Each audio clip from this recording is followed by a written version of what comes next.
नमस्कार दोस्तों, सुप्रभात। आज 3 फरवरी 2026 दिन मंगलवार, तिथि द्वितीया है। और चलिए देखते हैं आज की 20 मुख्य खबरें पर।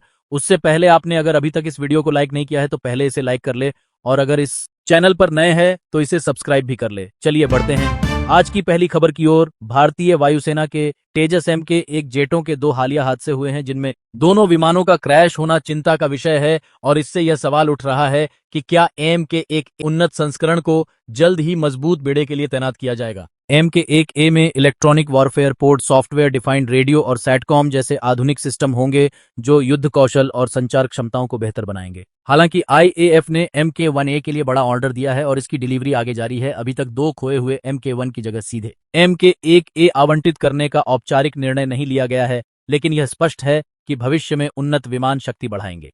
चलिए बढ़ते हैं अगली खबर की ओर।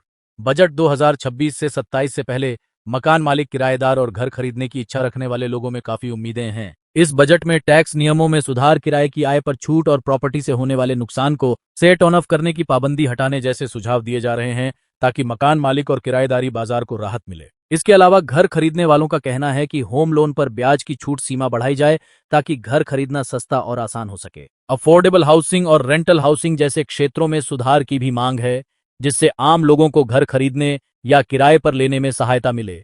चलिए बढ़ते हैं अगली खबर की ओर। अमेरिकी राष्ट्रपति डोनाल्ड ट्रंप और भारत के प्रधानमंत्री नरेंद्र मोदी ने 2 फरवरी 2026 को फोन पर बातचीत की। इसकी पुष्टि भारत में अमेरिकी राजदूत सर्जियो गोर ने अपने सोशल मीडिया पोस्ट के जरिए की है। बातचीत का विस्तार से विषय अभी सार्वजनिक नहीं हुआ है, लेकिन राजदूत ने कहा है स्टे ट्यून, जिससे संकेत मिलता है कि दोनों नेताओं के बीच भारत अमेरिका संबंधों और संभावित व्यापार या कूटनीतिक समझौते से जुड़ी अहम घोषणाएं या प्रगति आने वाली हैं। यह कदम दोनों देशों के बीच रिश्तों को और मजबूत करने की दिशा में एक महत्वपूर्ण कूटनीतिक पहल के रूप में देखा जा रहा है। चलिए बढ़ते हैं अगली खबर की ओर। लोकसभा के बजट सत्र के दौरान नेता प्रतिपक्ष राहुल गांधी ने डोकलाम और LAC विवाद को लेकर पूर्व army chief general MM Naravane की अप्रकाशित किताब का हवाला देते हुए सरकार पर हमला बोला, जिससे संसद में जमकर हंगामा हुआ और कार्यवाही 3 बार स्थगित करनी पड़ी। राहुल गांधी ने कथित रूप से कहा कि चीन की टंकों ने सीमा तक प्रवेश किया था, लेकिन सदन में इसे पढ़ने नहीं दिया गया। इसके जवाब में भारतीय जनता पार्टी ने सोशल मीडिया प्लेटफॉर्म X पर जनरल नरवणे का एक पुराना वीडियो साझा किया, जिसमें उन्होंने स्पष्ट कहा था कि भारत ने 1 इंच भी जमीन नहीं खोई और समझौते आपसी सुरक्षा के सिद्धांत पर आधारित हैं। भाजपा ने इस वीडियो को दिखाते हुए राहुल गांधी पर सेना और राष्ट्रीय सुरक्षा का राजनीतिकरण करने का आरोप लगाया, जबकि कांग्रेस ने इसे जनता की जानकारी साझा करने का प्रयास बताया। चलिए बढ़ते हैं अगली खबर की ओर।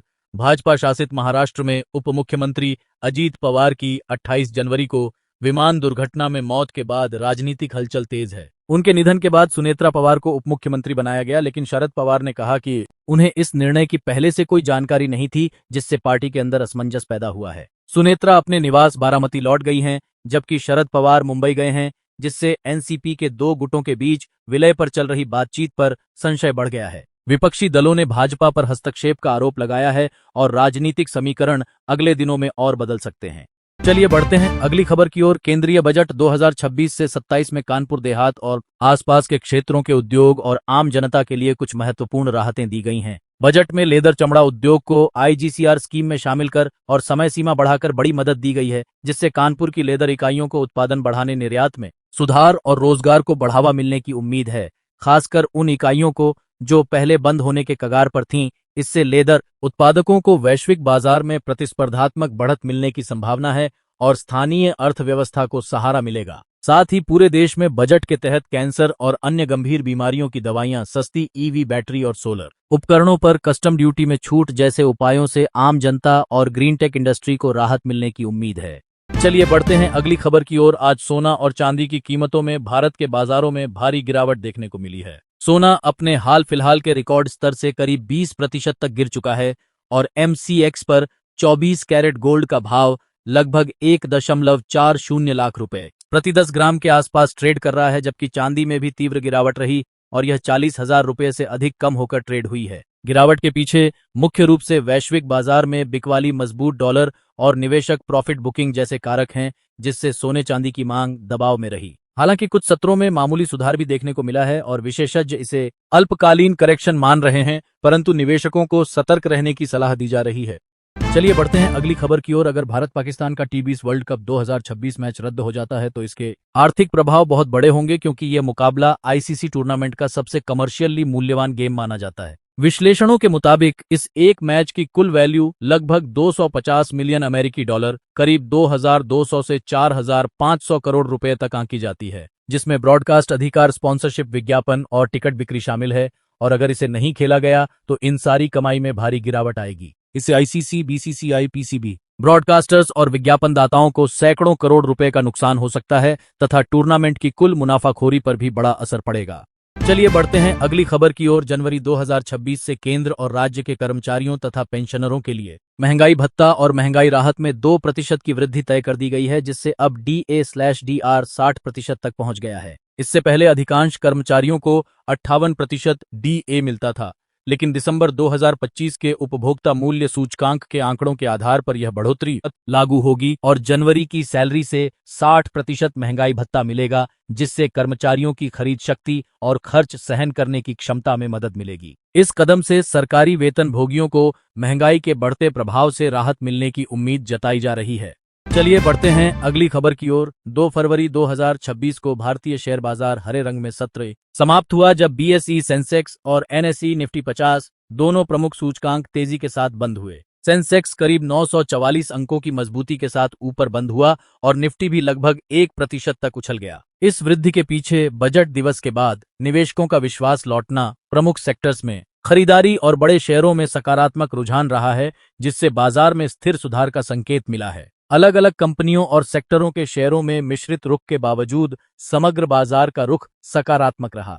चलिए बढ़ते हैं अगली खबर की ओर। भारतीय वायुसेना को लंबे समय से फाइटर जेट्स की कमी का सामना करना पड़ रहा है, क्योंकि पुराने विमान रिटायर हो रहे हैं और नए विमानों की आपूर्ति देरी से हो रही है। तेजस मार्क 1A उन्नत संस्करण है, जिसमें बेहतर रडार, इलेक्ट्रॉनिक वॉरफेयर और आधुनिक हथियार क्षमताएं हैं, और इसे मुख्य रूप से पुराने विमानों की जगह लेने के लिए डिजाइन किया गया है।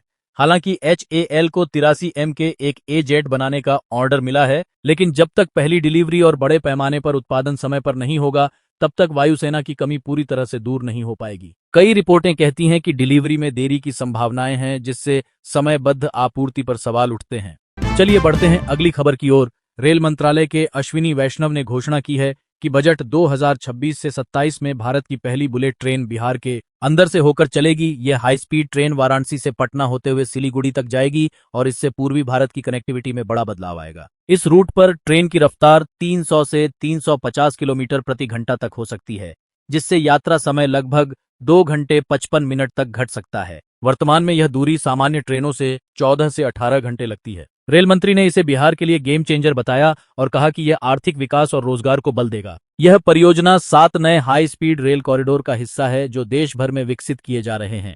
चलिए बढ़ते हैं अगली खबर की ओर। उत्तराखंड के कोटद्वार में एक मुस्लिम दुकानदार की दुकान के नाम बाबा को लेकर बड़ा विवाद खड़ा हो गया था, जिसमें स्थानीय बजरंग दल के कार्यकर्ताओं ने कहा कि यह नाम सिद्ध बली बाबा मंदिर जैसी धार्मिक भावनाओं से जुड़ा है और इसे हटाना चाहिए। विरोध बढ़ा तो पुलिस ने दखल दिया और 3 FIR दर्ज की, जिससे तनाव और बढ़ सकता था। इस बीच कुछ लोगों ने विरोध में हिंसा और झड़पें भी की, लेकिन बाद में पुलिस के समझाने पर मामला शांत हुआ और दुकान का नाम वहीं रहने पर सहमति बनी। शांति बनाए रखने के लिए प्रशासन ने फ्लैग मार्च भी किया। चलिए बढ़ते हैं अगली खबर की ओर। लोकसभा के बजट सत्र में नेता प्रतिपक्ष राहुल गांधी के भाषण का एक विवादित हिस्सा हटा दिया गया, क्योंकि उन्होंने अपने मौके पर बोलते हुए पूर्व सेना प्रमुख जनरल MM नरवणे के अप्रकाशित संस्मरण या उससे प्रेरित लेख का हवाला दिया, जिसमें प्रधानमंत्री नरेंद्र मोदी और रक्षा मंत्री राजनाथ सिंह का वर्णन है। स्पीकर ओम बिरला ने कहा कि अप्रकाशित सामग्री का संदर्भ संसद के नियमों के खिलाफ है, इसलिए वह उस अंश को हटाने का आदेश दिया गया। इस पर दोनों पक्षों में तीखी नोकझोंक और हंगामा भी हुआ, जिससे कार्यवाही कई बार बाधित हुई। चलिए बढ़ते हैं अगली खबर की ओर। वित्त मंत्री निर्मला सीतारमण ने बजट 2026 से 27 के दौरान कस्टम एक्ट में कई बदलावों का खुलासा किया, जिनमें कुछ वस्तुओं पर सीमा शुल्क, कस्टम ड्यूटी कम करना, नियमों को सरल और पारदर्शी बनाना और उद्योगों को राहत देना शामिल है। हालांकि कुछ लोग इन बदलावों को डोनाल्ड ट्रंप प्रशासन द्वारा लगाए गए टैरिफ के जवाब में देखा जा रहे हैं। सीतारमण ने स्पष्ट किया कि यह सुधार टैरिफ से प्रेरित नहीं है और यह पुरानी तैयारियों का हिस्सा था, न कि कोई त्वरित प्रतिक्रिया। उनका कहना था कि अमेरिकी टैरिफ बड़ी बात नहीं थी और कस्टम रैशनलाइजेशन का निर्णय पहले से ही योजना में था। चलिए बढ़ते हैं अगली खबर की ओर। एयर इंडिया के बोइंग 787 ड्रीमलाइनर विमानों पर फिर सुरक्षा से जुड़े सवाल उठ रहे हैं, खासकर अहमदाबाद विमान दुर्घटना, जहां एक 787 विमान टेक ऑफ के तुरंत बाद क्रैश हुआ था और 260 लोग मारे गए थे, की जांच अब भी जारी है। उसी मॉडल के बेड़े में एक और विमान में फ्यूल कंट्रोल स्विच जैसी तकनीकी समस्या पाई गई, जिससे एयरलाइन ने विमान को उड़ान भरने से रोक दिया और उसे ग्राउंड कर दिया। यह वही प्रकार की समस्या है जिसकी वजह से पहले बड़ा हादसा हुआ था, जिससे तकनीकी निरीक्षण और रखरखाव प्रक्रियाओं पर गंभीर सवाल उठ रहे हैं और डीजीसीए सहित एयर इंडिया दोनों गहन जांच कर रहे हैं। चलिए बढ़ते हैं अगली खबर की ओर। केंद्रीय बजट 2026 से 27 में सरकार ने कई रोजमर्रा की चीजों को सस्ता करने का निर्णय लिया है, जिससे आम लोगों को राहत मिल सकती है। इसमें जूते, लिथियम व आयन बैटरी और माइक्रोवेव ओवन जैसी वस्तुओं को सस्ता किया गया है, क्योंकि उन पर सीमा शुल्क और करों में कटौती की गई है। साथ ही कैंसर और दुर्लभ बीमारी की दवाइयां, विदेशी शिक्षा व पर्यटन, चमड़े के सामान, समुद्री खाद्य उत्पाद और सोलर पैनल / सोलर ग्लास भी सस्ते हो सकते हैं। वहीं शराब, सिगरेट, खनिज कोयला आदि और कुछ वित्तीय गतिविधियां जैसे F&O ट्रेडिंग महंगी हो सकती हैं, क्योंकि उन पर टैक्स बढ़ाया गया है। वीडियो को पूरा देखने के लिए धन्यवाद। अगर वीडियो पसंद आई हो तो इसे शेयर और इस चैनल को सब्सक्राइब भी कर ले। धन्यवाद।